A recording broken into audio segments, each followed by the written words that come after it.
Be honest, do you ever feel burned out in this Trump era? 70% of Democrats now say they're exhausted by politics since Trump took office, tired out from all of the things that he does, manufactured crises like the big fight we have today over collusion. Meanwhile, the World Health Organization says this burnout at work is a real hazard. It's not just a movie punchline.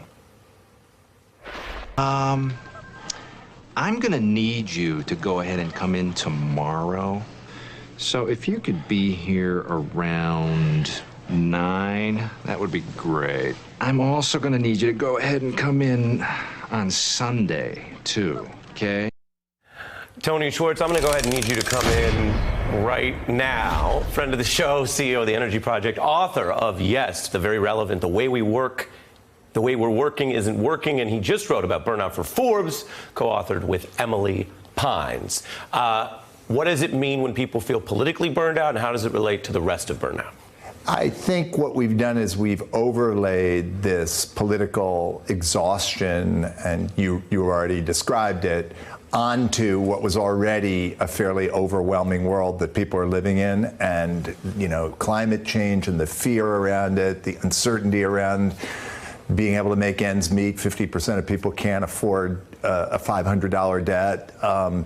This sense that the world is getting more and more complex and we're not keeping up with it has pushed people into, before they get to burnout, they get into a survival mode. They get into that fight or flight state where the vision narrows and the ability to think clearly goes away. And I think what we've seen is it's a national mental health crisis now that Trump has clearly exacerbated, but is very, very much normalized. I went and did a tweet a week ago in which I asked, are you feeling more overwhelmed and anxious than you have as a steady state? And 2,000 people responded, and 1,980 of them, and I'm not kidding, 1,980 of them said yes unequivocally. I mean, that's a pretty disturbing piece of information. I just feel overwhelmed by that sad story. Now, let me read the UN World Health Organization description of what is they say now is a new work condition for your analysis. And if you're keeping along at home, like what Tony just said, does this apply to you?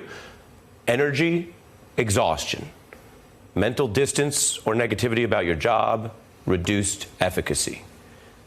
I think a lot of people would say they feel most of those things.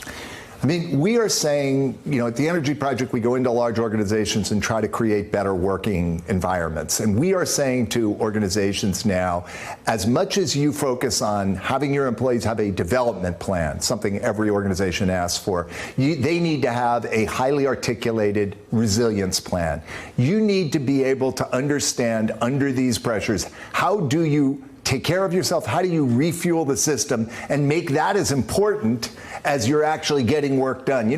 When you think about energy, energy is the most fundamental resource we have. And the critical thing you need to do with energy is spend it and recover it. It's not enough to breathe out. You've got to also breathe in. So that rhythmic relationship between spending and recovering has been lost. We're all spending, no recovery. What is the way to know if it's hitting you, in your experience? The way to know is negative emotion, actually. First of all, you feel it in your body. You feel it as a tension. You feel it in your head, squeezing tight. If you're aware of your body, you can tell when it's not feeling relaxed and comfortable, you're probably not in great shape. But negative emotion is an unequivocal sign that you have moved into survival. Frustration, fear, anxiety, anger, just attentiveness to how you're actually feeling, because you can't change what you don't notice. But if you notice, it changes everything, because the minute you say, I am feeling fear, I am feeling anxiety, you've created enough distance to actually be able to make a choice about what you're going to do with it. I think that's important and really well put, and goes to where the politics of this and the personal of it are relevant to a lot of people. So I love having you here to talk about it. I could end, if you want, I could end with a joke. You know what? Lighten it up here, Ari. Go ahead, do it. Well, because we're talking about burnout. No, chill, baby, do it. It says here that actually there is one cure for burnout, and it's just more coffee. So that's great news. Now that's funny. That's funny, my friend. Oh, God, I feel better. People say, what's the sound of one hand clapping? And the Yeah, answer well, is it's listen. jokes on the beat. Hey, I'm Ari Melber from MSNBC. You can see more of our videos right here, or better yet, subscribe to our YouTube channel below.